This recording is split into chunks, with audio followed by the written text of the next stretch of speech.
very happy to have our reader, Peter Sears, with us tonight. It's been a real pleasure for me to get to know Peter a little bit more and preparing for his reading tonight. Also to go to the Oregon Literary Coalition, which he expertly leads. His first full-length, well, let me tell you about his most recent chapbook first.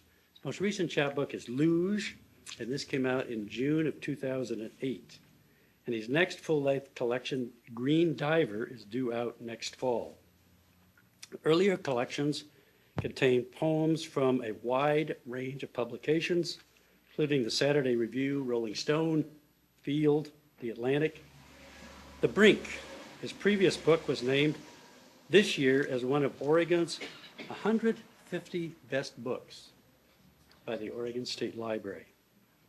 His first full-length collection, Tour, was published in 1987. He has also published 4 chapbooks of poetry and 2 teaching books, Secret Writing and Gonna Bake Me a Rainbow Poem. His work has been published widely in magazines and literary journals and widely anthologized. Coming to Oregon in the mid-70s to teach at Reed College, Peter founded the Oregon Literary Coalition, which is still going. And with Kim Stafford, the Friends of William Stafford, with Michael Mellon, the poetry magazine Cloudbank. He teaches in the MFA program in writing at Pacific University and lives in Corvallis. I know I have felt his support, and he enjoys a well-earned reputation for promoting the literature of other writers, both from a teaching capacity and the time spent at the Oregon Literary Coalition. Before I introduce Peter and bring him up, if anyone still has their telephonic devices still on, take a look at them. They ring, they go into pine. Yes. I just saw the president's press secretary on CNN who threw a couple of cell phones out of the press conference that he had. He took one and put it in the other room, and there was a reporter that got a call during the press conference, and he got up and went out. So we want to have our cell phones turned off. Would you join me in welcoming our poet tonight, Mr. Peter Sears?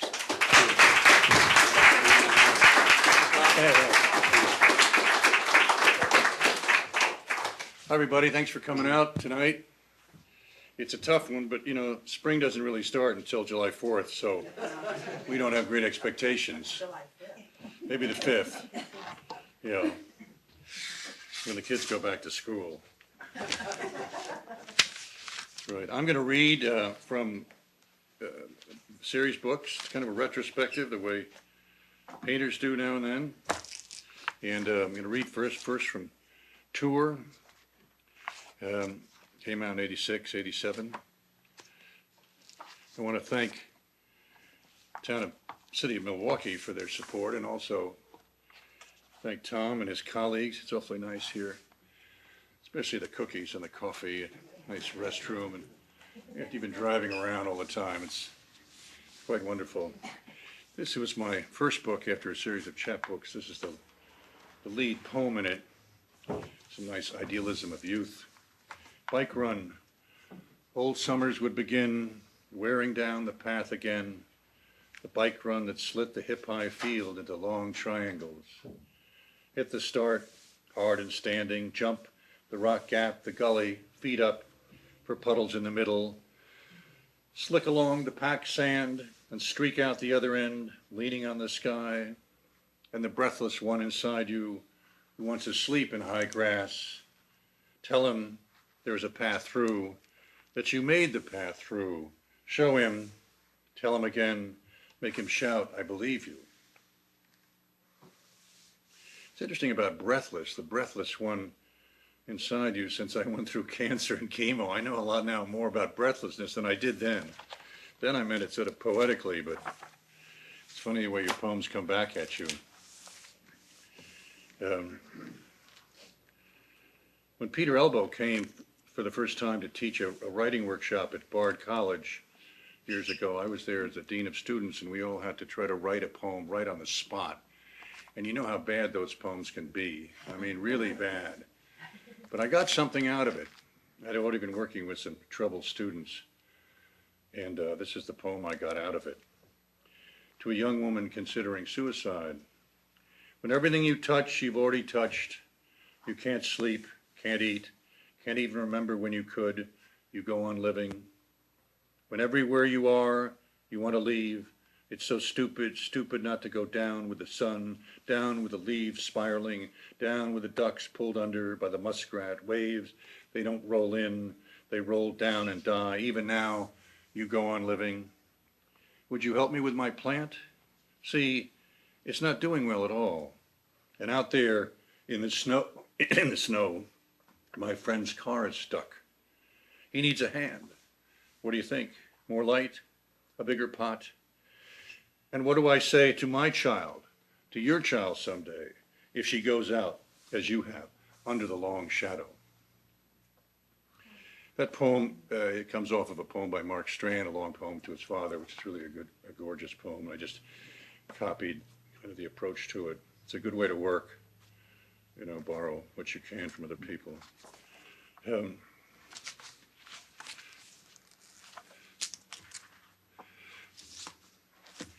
This is a very serious sports poem.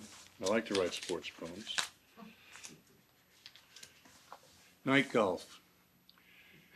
We tee off under the moon and walk into my first hole of night golf. My ball is nowhere. I drop another ball and send a seam along the dark. This ball I lose too. I like to swat the moon night tingling, but I will lose no more balls. I pretend. I swing on a ball I imagine.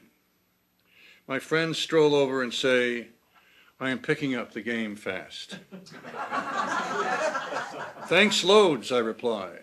At the top of my backswing, I see myself naked. I laugh, go to my knees. My friends laugh with me. I try again. I swing without a club and walk under the ball I see floating to the green. There, I stroke a long putt, my head down over my follow-through. I don't keep score. There's no score in night golf. You swing and look your ball into the dark. You walk with friends across land you don't know, saying little, allowing your stride to find a softness you vaguely recall. You may go far with yourself, far, and be content by morning.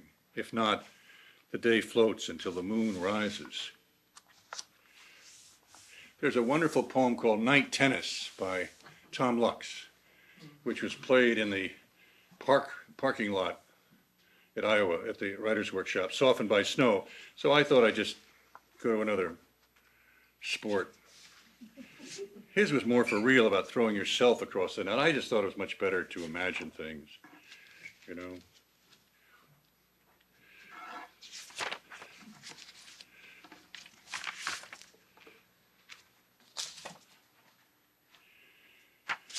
So that's it for tour. Those are pretty good little reps. I like to work with image and rhythm and use it and slant the rhymes a lot. I don't work very often in straight rhyme, except try on villanelles. I have about 200 of them and only one came out, and that's the one on the sheet back there. I think that one's all right. This is the poem, this is the book, The Brink, and this is the lead poem in The Brink. It's called Snow at Night. I am so far away that from there I can hear myself talking to someone, and an echo like when you turn away from a river and you can't tell if it's the river right then or a sound of the river echoing through you. I want to go there and watch in the eddies near shore, the caught sticks turning, then popping back, then turning again, as if they would break in two to shake free. I'm like the snow at night in the field. Most of the time, you can't see it, then it glistens.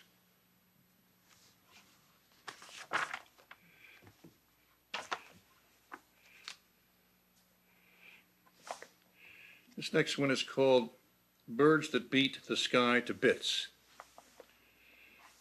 And it talks about the flyways, and there's one near Corvallis, in Albany. It's really quite gorgeous, where lots of birds carry through. And we lived there for a while, watched the foxes. Birds that beat the sky to bits. The old biddy was a fool, but when she went, she left a hole big enough to fall in. The old coot next door isn't much better. About as much fun as old bread. Always out clipping his bushes, and when I went by, he nodded, tipped his hat. When he looks up now into the mirror, he doesn't know sometimes he's there. That's the stroke. 1 minute you're someone, the next minute you're not. He doesn't come out anymore. If he wanted to,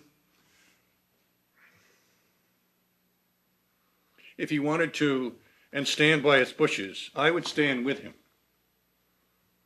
If he got to feeling pretty good, I would take him to where the birds settle in the flyway and be there for the first time they all lift. Oh my, the screeching and flapping as if they will beat the sky to bits. I'll say, migration. Maybe he will too. I'll say, migration, my gracious. It's fun. He may get a laugh out of that. We can laugh, you know, even when we are pretty shot.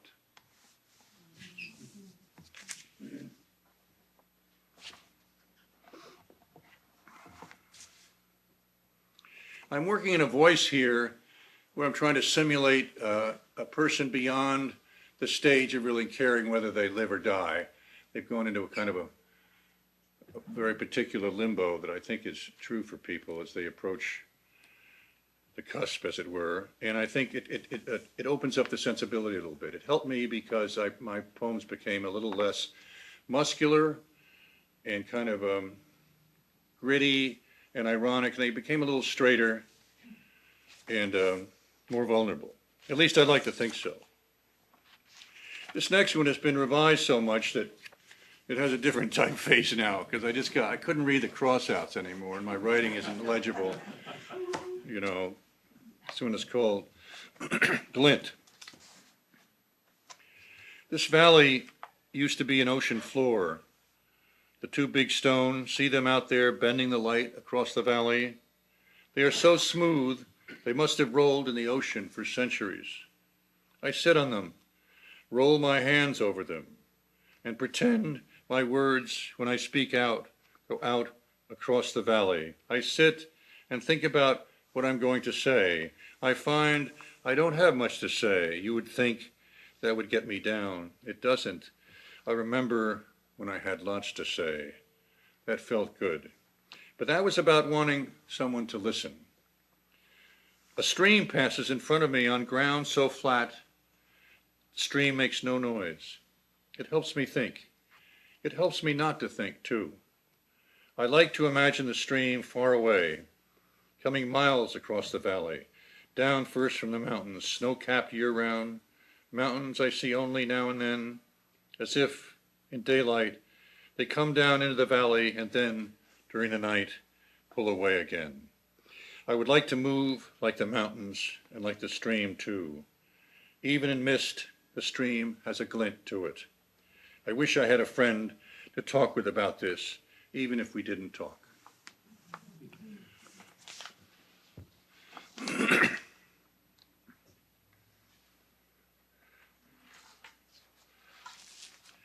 This poem is in the book, but it too has been so smacked around that I had to do another copy of it. And well,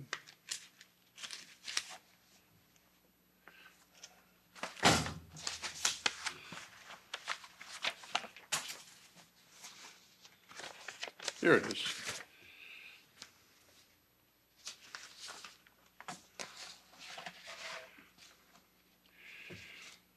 Plane down in Moriches Bay. Moriches Bay is off the town of Moriches in Long Island. I didn't know what my brother meant when he said the sound of the explosion reached our town, and he still didn't know what had exploded when he and the other volunteers gathered uptown before dawn and drove west up island to Santa Marici's, to the bay, where wreckage of a huge plane sprawled across the night-gray waters. Volunteers waded into the shallow bay, my brother said, formed lines, held both hands out to the man in front of them, bending over at the waist, their elbows dipping into the water. What was passed to each man passed on.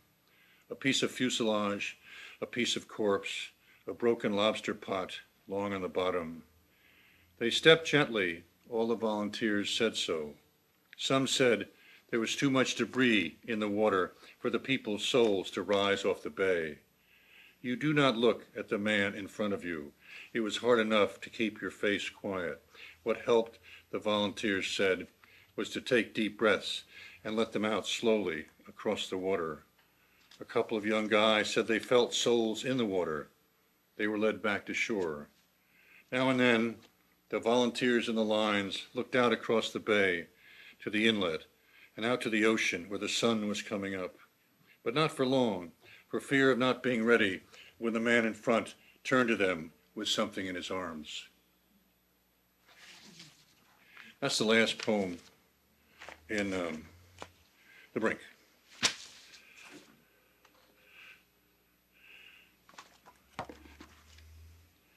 So that's The Brink. I've never done this before, read from all sorts of places. I think it's a lot of fun. We're rolling right along here. It's good. These are poems from Luge. Unfortunately, several people in the room have heard these 12 or 13 times in the past. That's the breaks. That's just the breaks, I mean. 16. What do you mean he's weird? He's 16, of course he's weird. And yes, he's funny looking, like he's growing in sections. Huge head, like a dunking bird's, with a bush of brambles on top. No, he can't hear us. He's wired to hear himself. Look, his arms swing as if he's rowing himself through the world. No shoulders, no chest, no hips. You'd think he'd just fall over. Lists to the left and tucks his chin into his left armpit, as if he would prefer to be shorter, less here. His feet, his main feature, are Smithsonian. He grows so fast, his bones have developed a calcium deficiency. He says his legs ache crazy, that they feel like two pneumatic drills breaking up a sidewalk. Is he growing as we look at him? His arms grow, but not his neck, so the sleeves of his shirt seem to shrink. He and his friend Fred play chess on the porch and tell each other their moves. They had a chessboard and players, but they lost some players. He needs a lot of sleep, sometimes days at a time. His pet gerbil he carries in his shirt. His most trying habit is to stand in front of you and appear to be about to say something and not.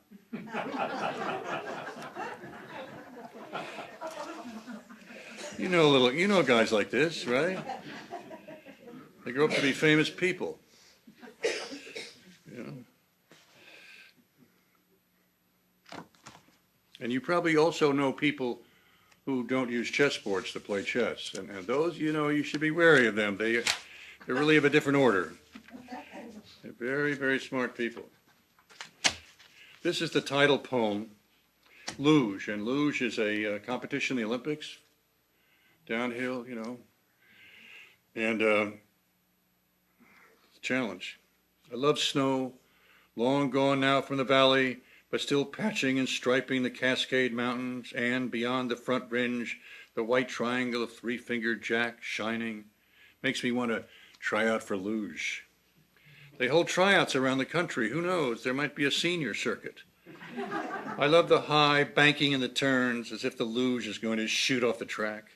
Perfect for me. Push off and pray. The motion at the start, when you grip the handles and swing back and forth, that I can already do. I do it on the floor with my cat, watching a ball game. I can learn how to lie back down once I push off. I'm not sure whether you steer with your hands, though, or with your feet.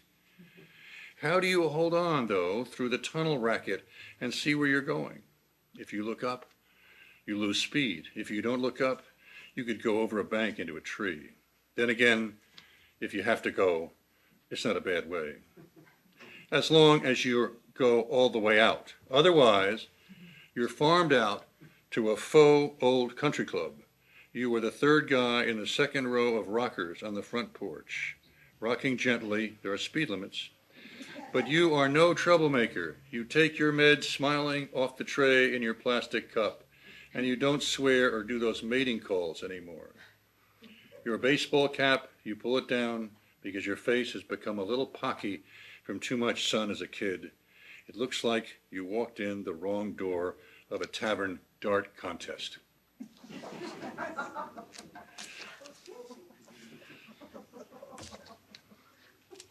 It's pretty gross humor, so the people who are chuckling are in trouble. Several of the poems in this book deal with my daughter, and this is one called Thinking of Calling My Daughter. Sometimes I think there's not enough time to tell my daughter everything I want to tell her so that I can live through her memory. She will recreate me as she chooses. When she recalls something I don't remember and joyously reminds me, I'm speechless. I pull in for gas. Teenage girl with acute acne and scrizzly hair is being teased by her mother, who is smoking and waiting for her car up on the lift. The girl pleads with her mother to stop teasing her, which seems to please her mother, who teases her more and worse and laughs and smokes. The girl screams louder, beats her hands on the side of her head. Her face tears apart into laughter and tears. I work on my breathing. Sunlight bakes the field where the hay has just been cut. I could drive back by it at dusk and maybe see a fox, maybe a family of foxes, the father and mother pouncing, trying to teach the two little kids how to pounce. The kids try, they just roll over. The parents look away. The kids try again. I doubt there'll be foxes here at dusk, and if there are, probably I won't be able to see them. Here in my car, I'm trying not to think how bad the war is. Even when it's over, it won't be over. There'll always be a protective force. That's the invasion idea. And the American compound may outlast the pyramids. I'm not getting any nicer either. When the little foxes fail to pounce because they are still too young, the parents don't punish or nag them. They sit there, alert. You can see from the early poems to this place, I'm trying to open up into kind of a prosier style, but still not get too flaccid or flat. That's hard to do. Sometimes they tend to work, sometimes they don't. But you do have to move the subject around. If you just narrate, it gets a little slow.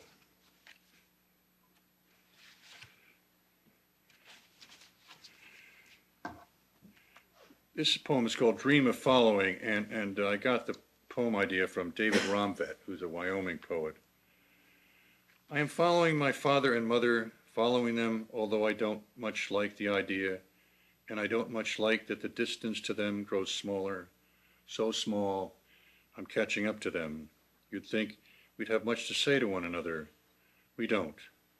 My father motions me to look back over my shoulder. There's my daughter following me. That's mean of him. I want to hail her, tell her to slow down, but I don't. I turn back. They're gone.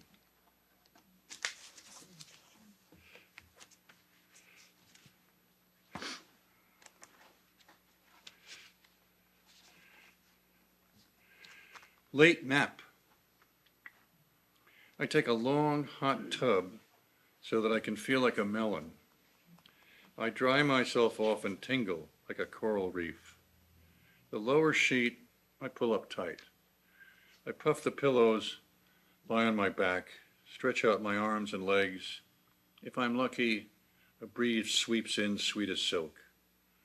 The sleep is calm, like a coin at the bottom of an old fortress wall that protrudes into the sea. And the coin is almost green from the slow sloshing. In the sleep, nobody comes after me. I don't have to go anywhere, and I am immortal. I'd love to say, and the coin is almost green from the slow sloshing. I mean, that's really kind of low-level Dylan Thomas, really, when you think about it. Makes me feel like, I have to have that in there, otherwise I can't try that thing about being immortal at the end, you know. But I think you do feel that way. Yes, you do.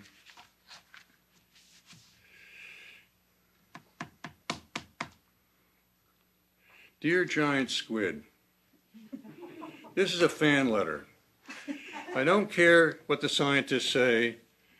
I saw them on TV getting all excited about how they have photos of you and almost caught you by dropping juicy bait down to the creepy depths where you live, along with a fancy camera. Next time, eat the camera. Their footage shows you approaching the bait and taking it and getting caught, then dragging the line up and down, around and around. When you finally ripped yourself free, you lost a tentacle, which they dangled on a post, as if they had been down there fighting you with their bare hands. What a joke. You would have wrapped them, right, and popped their eyeballs out. So now you know they won't quit until they get you.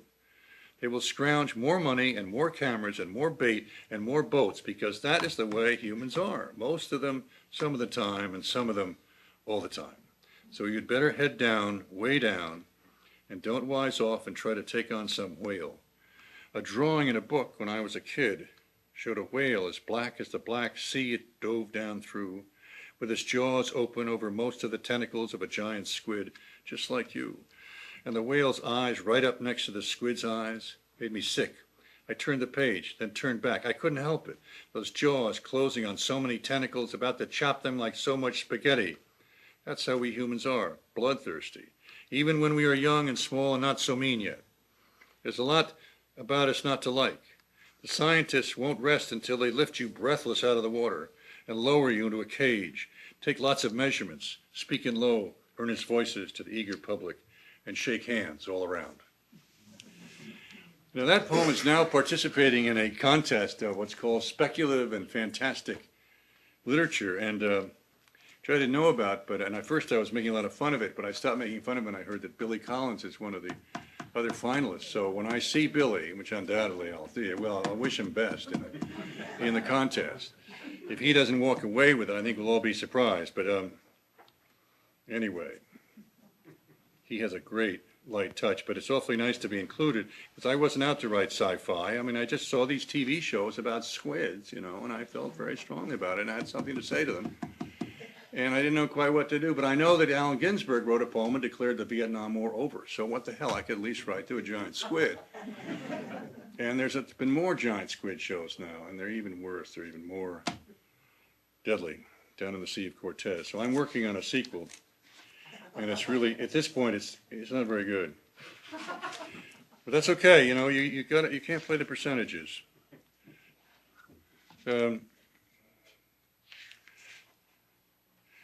You weren't there, brother. You weren't there when Dad came home that night and stood in the middle of the living room like he was the rocket at Cape Canaveral going into final countdown. If smoke had seeped out from under his pants, over his shoes, along the floor of the living room, curling around the banister where I stood, I would have believed it.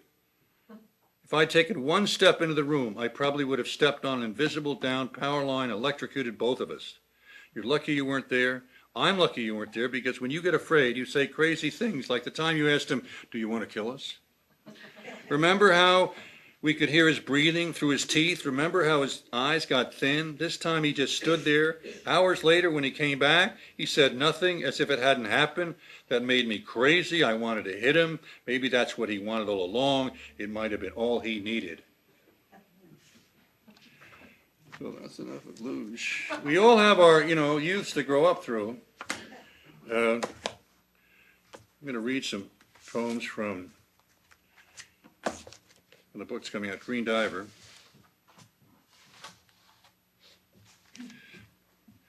I should send that to my brother. He doesn't read anything, but I mean, it might be interesting, how memory varies from family member to family member. High in the bamboo. The cat likes to sit in the bamboo, rest its head on its front paws, and look out at the world. I like to sit on the porch and rest my head against the back of my old chair and watch the cat look at the world. I look up into the bamboo too, glance back down at the cat, See if it has moved. It hasn't. I try to catch it moving. I don't succeed. I squint to pretend I am falling asleep. I fall asleep. When I awake, the cat is gone. I look back into the bamboo. The bamboo tops move. We have a wonderful cat. I'd like to write a lot of poems to him, but, you know, you can just be lucky sometimes.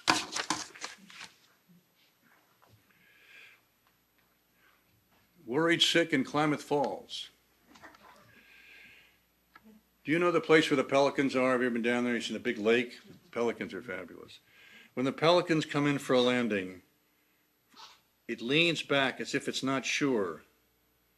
The sand of the quarry hill may already be so hot that the heat will come right through my shoes. My daughter is too far away for me to understand her fully the first time she tries to tell me. Is she just being nice, sharing with her dad, or is she afraid and wants me to do something? How does the pelican set up its landing when the lake has such a sheen to it? What is the fire that burns out the nightfall, burns out the fear of a call about my daughter? The ducks landing on the lake lean even farther back, as if they're going to change their minds. Would the sand quarry hill give way like a dune if I tried to climb it? What if I went on all fours? My daughter speaks so fast, I don't know if she is trying to tell me something or trying not to. Should I ask her to tell me again? Will she get mad? Or am I just worrying because I want to? The ducklings wobble along behind their parents. Let's see, there are 5. Is that fewer than before? What is the fire that burns out the nightfall, burns out the fear of the call about my daughter? That's set up in little couplets like this so that each little item, I was trying to write a ghazal, but it fell apart. Or ghazal is the pronounced, but I like to say ghazal, so I won't try that word again for a while.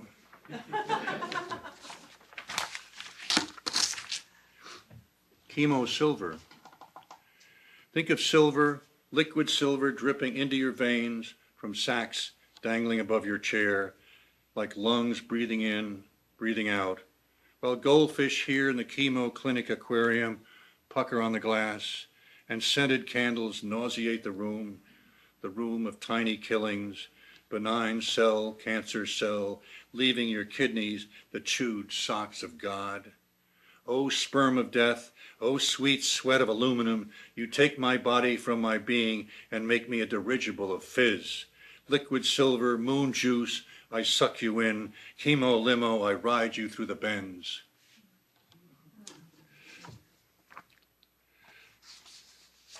I've been back there for back to the clinic, you know, and I tell you, it can spook you just seeing the place. This is the poem that's on the give me a word here. Yeah. Broadside. And it's a villanelle. And it comes from an article from the Oregonian, a good article. It had much better lines in it than the lines I tried to fabricate. So I just used their lines and worked it into a villanelle. The Iraqi women. The parking lot is filling with Iraqi women. Here at the Baghdad city morgue, just like yesterday, any minute now, a truckload of the dead is due in, accompanied by the Americans. Sunni and Shia slaughter one another and walk away. The parking lot is filling with Iraqi women. 70% of the dead now are civilian. Even children are common prey. Any minute now, a truckload of the dead is due in. The women wait to be told when they may go in. Yesterday, they waited all day. The parking lot is filling with Iraqi women. Food scraps and paper they gather and burn to drive the odor of death away. Any minute now, a truckload of the dead is due in. Here come the trucks. The gates swing open. The women are told, stand back, stay out of the way. The parking lot is filling with Iraqi women. Any minute now, another truckload of the dead is due in. I have a lot of villanelles. I love to try villanelles. They're so hard. But one of the things I found from studying lots of them and reading them is they always seem to start off better than they end up.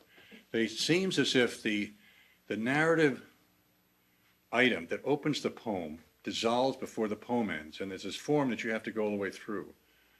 I mean, it doesn't happen with Dylan Thomas's poem and a couple of others, but it does happen with lots of pretty good villanelles. So I decided that I had to have some narrative event in here. I just couldn't simply bake it on the sympathy of the Iraqi women. So it took me quite a while, and then I decided that indeed I had to have the trucks come to the place. It had to happen, and the women had to, again, have to encounter it. So that's why I don't use exclamation points much, but here come the trucks. I wanted that almost like a line of the people there saying it. You shouldn't overtalk your poems, but I think it's important about the villanelle. Villanelles, most of them start terrific, and then they have a way of fading a little bit. Okay, so I'm going to read a couple of new poems here, and then we're going to enjoy those refreshments. I'm thinking of Carlos here and the work that we've shared out in Fossil and Condon. We didn't get attacked by cougars, and sure, Carlos had a much better way of dealing with things out there, but this was one of the experiences I had. Wind turbines. I come upon you all south of Interstate 84, not far in from Arlington, the high desert plateau of Central Oregon. You rise 20 stories, and the wingspan of any one of your rotor blades is 50 yards and weighs 60 tons. Not a bug, bird, or bat near you survives.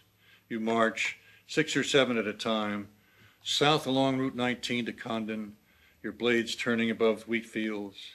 But 100 miles away, west down the Columbia Gorge, Mount Hood spikes white on the horizon, clear as day, 11,000 feet, snow-capped, now in May, and to the northwest, Mount Adams, even higher, over in Washington. That's fun to do. There's not a whole lot of content there, but I'm just trying to work there's some off rhymes and sound, like the rhythms, and I like to say not a bug, bird, or bat near you survives, because, they're really celebrated now as if they're just perfect. Every time there's an energy ad, you see a picture of a wind turbine. And it isn't really all that simple. I don't know how close you've gotten to a wind turbine, but I can tell you, suck you up faster than the Martians. It's really quite a deal. So not everybody's happy about it, but financially, a lot of farmers have to go that way, and they have to give their crops up because it's more money. And anyway, what the hell do I know? I like to work in voice quite a bit, try to create a character and be the whole poem literally to sort of make authentic somebody, the way they speak, the way they are, and somebody other than me, to get out of myself. The problem with being a pallbearer here. The problem with being a pallbearer here is that you get shot at. The same guys who sit in peace negotiations sit in the towers and shoot at our funeral processions. We hear them laughing. We hold the casket up to shield us and shoot back. When these guys drive through the neighborhood, they go fast, trying to hit people. They say hitting people feels better than shooting them because they can actually feel the person. They hate us. They tell us that when we catch them. We tell them we are going to put them in a casket, carry them through town, and see if their friends shoot them. We show them the breathing holes in the casket. They scream in there, so we have musicians play loud from inside buildings. Their blood, we tell them, will drip out of the bottom of the casket. Maybe their friends will think they shot a crate of tomatoes. When was the last time we saw tomatoes? If the guy doesn't get shot in the casket in, say, 3 funeral processions, we might let him escape. Maybe they won't be so quick to shoot at our funeral processions. Maybe it won't make any difference.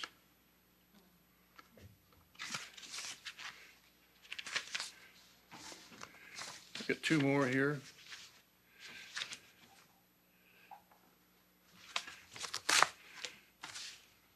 It's another effort to do a voice poem. Twerp. Remember Tony T, short for Tony Torture? That name we gave him, he liked it, said it sounded tough. Remember? He messed with little kids, especially girls, and Gail, always fidgeting with her glasses on the sidewalk. Nobody would walk with her. I guess she was too afraid to try to make friends. Gail the whale, remember? A real spaz. Up comes Tony T and bumps her. Her glasses fall. He steps on them, grinds them. You could hear the grinding, calls her blindy and laughs.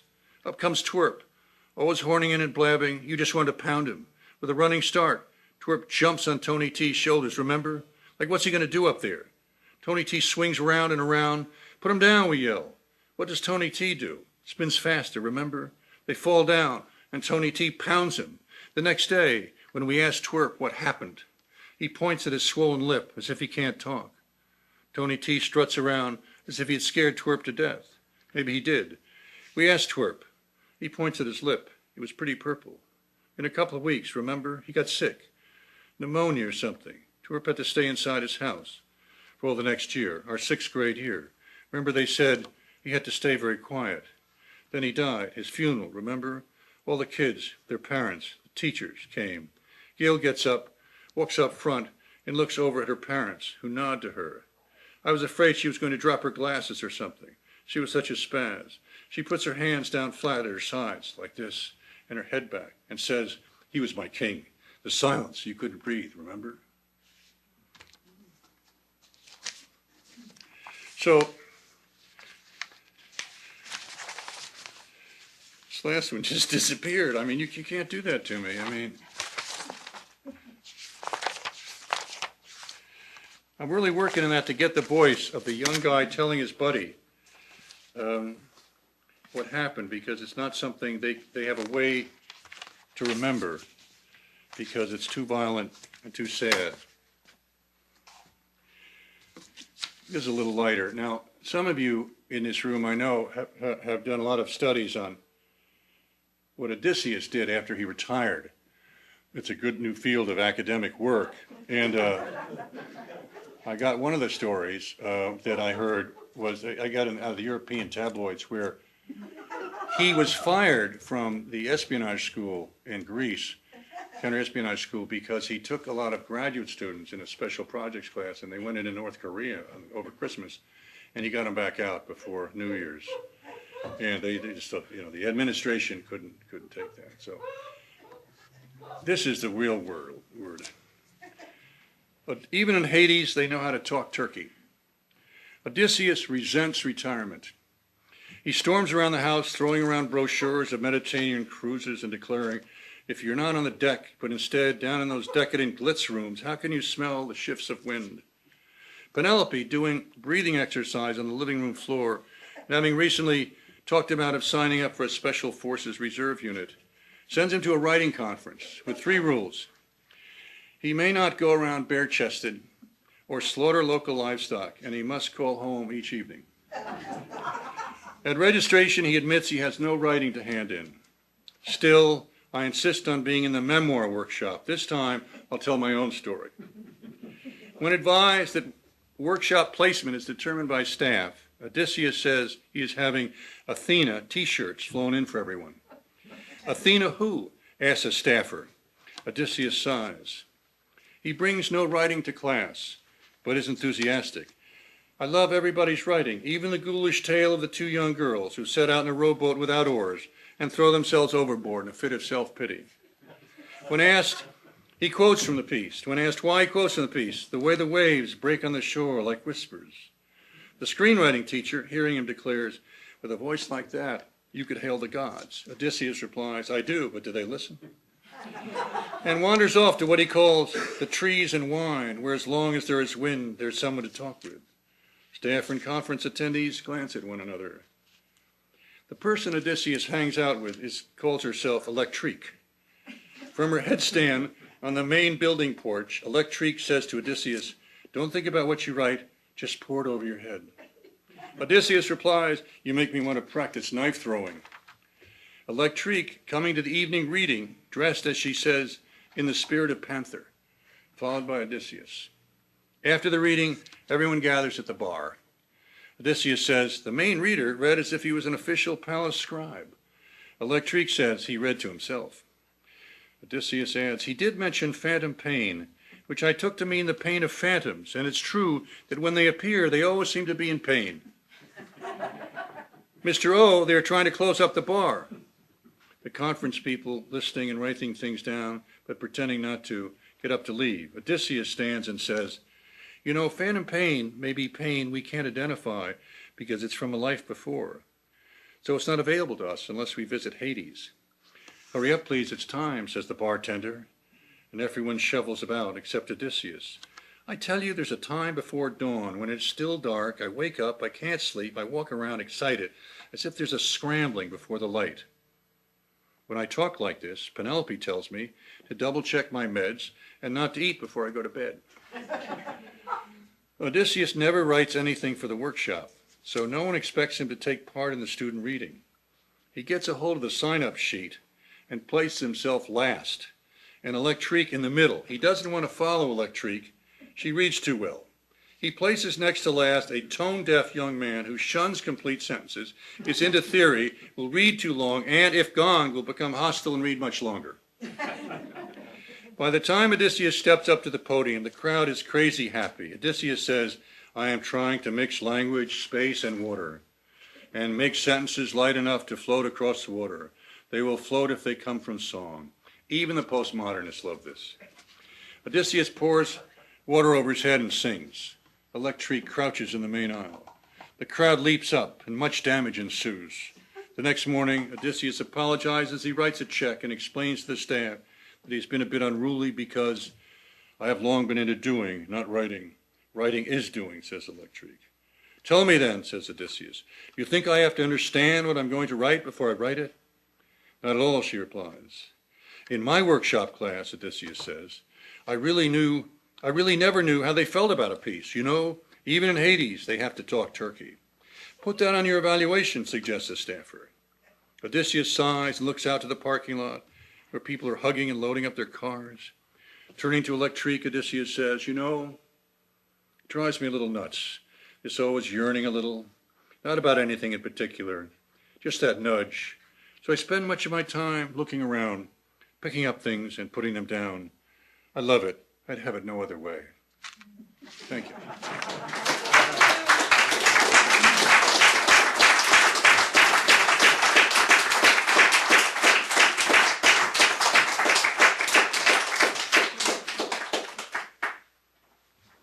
Thank you.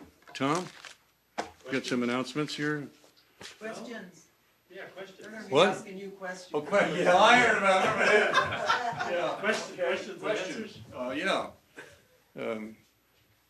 I am an Odysseus fan. I'd like to start a website for Odysseus, retirement planning. But I thought it was a good problem for mature males. You know, what would Odysseus do in retirement? How much of a pain in the ass would he be? And I like the idea. You know, you have to send him out of the house. You got to get him out of the house. I thought a writing conference was good, except he didn't have any writings. So I was rolling. But, you know, Tom? What about your writing practice? When do you write? Well, when I can. I mean, the most important, when I can, because I do a lot of other things. And I'm awfully afraid of facing the blank page and really not have anything to say, because then it gets sort of ugly. But I like to do a little physical labor or something like that, eat something, you know, during the day, and then come to writing, kind of sneak up on it, be thinking about it. I like to come off of reading. Reading's probably the best. I use a lot of models for people from their work. It's a good way because if you're working off somebody else's thing as a model, you're not so conscious of trying to think of something to say. You try to get it, you know, imitate the tone, the rhythm, whatever. None of these poems are based on a lot of people whose work I like. It's probably too obvious, but that's okay. I mean, if you can imitate somebody pretty well, it's a good place to start. The music is really important, and the voice. I think music and voice are the things I work. So I try to get a voice set going, and then I can work from there once I get a little bit of that going. Too many poems for me, and the ones I write and too many that I read, are just sort of simply first-person earnest, I'd call them, where there's some description and some nice sentiment, and I've read it before, and there's not very much of an urgent reason to do it. There's a reason for the person to write it. I don't think there's necessarily a reason for the person to take it and, you know, push it out. So if I hold myself to that, and then the more you read, then the more discriminating you are about your own work. You just won't put something forth. There's a certain kind of wonderful feeling of writing something that's pretty good, but it isn't really that good. It's just not worth it. And you know, out of the poems that I read, if 4 or 5 of those stick around, you know, the anthology of the northwest part of Corvallis, you know, I'd be pleased, you know, as far as that goes. But that's more than, you know, that's sort of the way I try to look at the work. I keep a lot of things around and keep coming back to them and see if they can go anywhere. Some of those poems, you know, there was a 5 or 10 year break between when I started them and went with them. So you revised the end of Mauritius. Yes. Which I hadn't heard before. Can you talk a little bit about why you revised that? Well, thank you. A planted. Well, you get some points for that. I know. I've never heard this before. I know this poem well. The original ending of Mauritius was the line about the souls are still in the water and they haven't risen yet and going off. And that was the original last line. And it sounded to me like Bad Merwin. And it was just sort of dramatic and souls, it's sort of a metaphysical conceit. I mean, there's good Merwin and there's bad Merwin. You know, he wrote enough poems to get that, and thank goodness. But I didn't want the poem to end on that because I thought that was a little too dramatic. I wanted to get more action of the men actually in the water working, passing things around. So I did a whole rewrite. The other thing I wanted to do is I wanted to get some image for the souls. And I said, aha, what might they be like on the body? And I thought of jellyfish. I thought, what a wonderful idea. So I wrote this long second version, all about jellyfish. It was horrible. I mean, Marshall McLuhan couldn't have beaten it. I mean, Charles Bukowski couldn't have read anything worse than that. And but I liked it for a while, and then I tossed it out, and then I came back to the original version, which is in the end of the brink, and just put in a few more lines to sort of make it real about the movement of moving things, and ended the poem with that, and took the line about the souls lifting up out of the water, which is slightly melodramatic. I mean, John Donne might have been able to do it. I can't do it.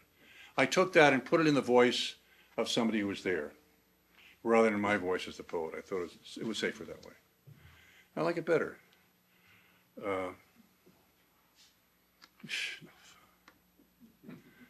Nice to see some of your folks here. Nice to share some of this stuff. Yes, my dear. Okay, we're talking about, now you're revising already published poems, Yes. and that's allowed? No, it's called obsession. It has no practical value. I mean, you know, why do you do it? But then you have to worry about this.